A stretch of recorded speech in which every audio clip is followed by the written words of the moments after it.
છોટું હરણ લંબુ હરણની ગુફાએ પહોંચ્યો. અરે આ લીલું ઘાસ તારી ગુફામાં કેવી રીતે ઉગ્યું? આ ઘાસ એ જ પરીએ ઉગાડ્યું છે કે જે કાલે જંગલમાં ભૂખી તરસી ફરતી હતી.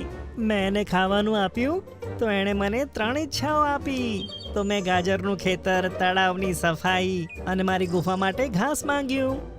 અરે યાર, આ તો મારાથી બહુ મોટી ભૂલ થઈ ગઈ. છોટું હરણ તેની ગુફામાં ગયો અને ત્યાંથી તે ફૂલો ઉઠાવી લીધા અને પછી પરીને શોધવા લાગ્યો. ક્યાં છે આ પરી? ક્યાં જતી રહી? એવામાં એક ઝાડ પાસે તેને પરી બેઠેલી જોવા મળી. આલે પ્યારી પરી.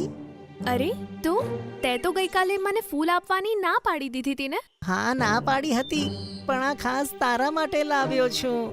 ઠીક છે, પરીએ ફૂલ લીધા અને ખાધા પછી બોલી, ધન્યવાદ. ના, એમ કામ નહીં ચાલે. તારે મારી પણ 3 ઈચ્છાઓ પૂરી કરવી પડશે. ઠીક છે, માગો. આ સાંભળી છોટું હરણ થોડું વિચારવા લાગ્યો અને બોલ્યો કે